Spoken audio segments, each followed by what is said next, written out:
Peut-être que dans votre esprit, vous êtes pour un homme soit un plan cul, ou soit une relation sérieuse, une potentielle femme à marier. La réalité, c'est que entre les deux, il y a tout un tas de nuances qu'on va essayer de repérer, qu'on va essayer d'analyser, et sur lesquelles on va mettre des mots. Qu'est-ce qui fait qu'aux yeux d'un homme, vous rentrez dans une case plutôt que dans une autre? Quand vous êtes catégorisé, est-ce qu'il y a la possibilité de sortir de cette catégorie? Et ça, on va le faire en analysant le plus bas niveau d'engagement d'un homme jusqu'au plus élevé. Le plus bas niveau d'engagement, c'est de façon évidente le coup d'un soir. Alors le coup d'un soir, c'est la catégorie qui est finalement la plus préméditée. Et on va considérer qu'à ce stade, les hommes n'ont pas d'intérêt pour vous à proprement parler. Quand la relation, parce que c'est une relation, à partir du premier échange, on peut considérer que c'est une relation. Donc même un coup d'un soir, ça reste une relation. Une relation très courte, mais c'est quand même une relation. Et si la relation s'arrête au coup d'un soir, c'est qu'elle était soit basée sur quelque chose de purement pulsionnel, soit, et en fonction des contextes, c'était déjà dans la tête de cet homme, je veux me prouver que j'en suis capable. Et le rapport sexuel est en quelque sorte le marqueur d'un but atteint qui dans sa tête va être j'ai réussi à transformer une rencontre en une conquête. Et je pense que les hommes sont capables de passer à l'acte pour un coup d'un soir avec une fille qu'ils ne trouvent peu, voire pas du tout attirante. Et ça, c'est le côté un peu minable du truc. C'est-à-dire qu'il y a beaucoup d'hommes qui, après un coup d'un soir, après avoir éjaculé, sont déjà dans le regret d'avoir eu ce rapport sexuel. Après l'éjaculation, l'excitation qui était liée à la pulsion et à ce désir pulsionnel chute complètement. Et il y a certains hommes qui sont comme ramenés à la raison et ont parfois du dégoût pour une femme qu'ils n'ont considérée que de façon très circonstancielle. Le deuxième niveau d'engagement, c'est ce qu'on pourrait appeler le coup de 2-3 soirs. Qu'est-ce qui fait finalement que cette relation n'a pas été qu'un coup d'un soir et pour autant qu'elle n'a jamais donné lieu à une relation plus exclusive ou une relation plus engageante? Pour celle-ci, il y a 4 mots à retenir et ces 4 mots, c'est « ne sait-on jamais ». Ne sait-on jamais ce qui n'était qu'une conquête pourrait en réalité être?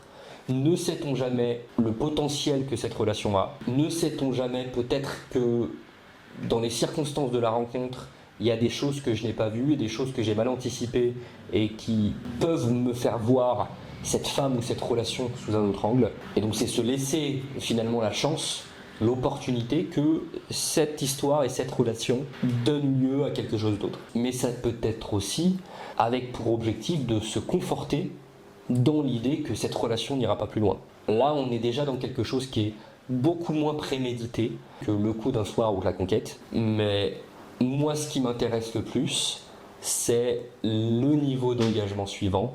Et en l'occurrence, c'est celui sur lequel il y a beaucoup plus de choses à dire. Le troisième niveau d'engagement, c'est ce que j'appelle la relation fantôme. La relation fantôme, c'est une relation sans limite de temps qui est caractérisée par un plafonnement de l'investissement amoureux de la part de l'homme que vous fréquentez. C'est-à-dire qu'il va y avoir des limites, il va y avoir un plafond dans l'énergie, l'investissement et plus généralement dans l'évolution de cette relation. La relation fantôme, elle peut durer des semaines, des mois, des années, sans que ce plafond de verre d'investissement soit percé. Dans le cas de la relation fantôme, on ne peut toujours pas parler de couple, et cette relation fantôme, elle est propice à développer des formes d'obsession amoureuse très importantes. D'ailleurs, si vous vous sentez concerné, j'ai mis en place un test psychométrique à l'issue duquel je vous propose des solutions. Vous pouvez le passer en cliquant sur le lien qui se trouve en description. Pour se maintenir, la relation fantôme, elle va donner lieu à des incohérences, à certaines formes de manipulation, à des hauts et des bas émotionnels, à des sursauts d'engagement de sa part. Ce qu'il faut bien comprendre, c'est que là, dans cette relation fantôme, un homme peut être à la fois amoureux de vous et en même temps plafonner son investissement amoureux. Et ça, c'est quelque chose de très important à comprendre. C'est quelque chose que beaucoup de femmes ne comprennent pas et je vais y revenir par la suite avec un exemple. Et pour se maintenir, la relation fantôme, elle va donner lieu aussi à des sursauts d'engagement de la part de cet homme, dans le cas où il va faire en sorte, où il va chercher à ne pas vous perdre. Et ces sursauts d'engagement, ils vont être parfois caractérisés par une présentation à des amis proches, à de la famille. Et ça, il ne faut pas considérer ça comme de la manipulation forcément. Il y a certains hommes qui vont considérer que une présentation à des amis, ça n'est pas forcément quelque chose d'engageant pour eux, au même titre que ça l'est pour vous. Mais en même temps, ça lui donne la possibilité de ne pas faire stagner la relation et donc de ne pas vous perdre quand il n'a pas envie de vous perdre. Et d'ailleurs, il peut très bien en avoir envie quand il est amoureux.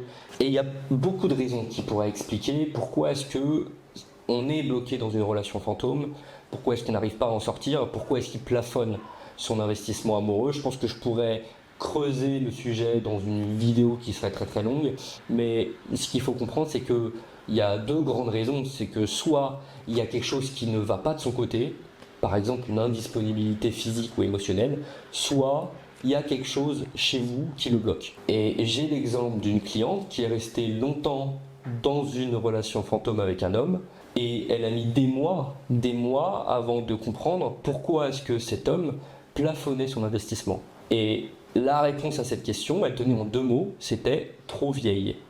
Cet homme ne souhaitait pas s'investir plus parce qu'il considérait que cette femme, qui avait je crois 10 ans de plus que lui, était trop vieille pour lui et trop vieille pour la considérer comme une potentielle partenaire de vie. Et ça, c'est très dur à entendre, on est d'accord, mais ça fait partie de la vie, ça fait partie de la façon dont les gens sont très discriminants dans leur relation amoureuse. On n'est jamais aussi discriminant dans la vie de manière injuste, on peut considérer que c'est injuste, on ne l'est jamais autant que dans nos relations amoureuses. Et cet homme-là avait en l'occurrence très certainement des sentiments pour cette femme.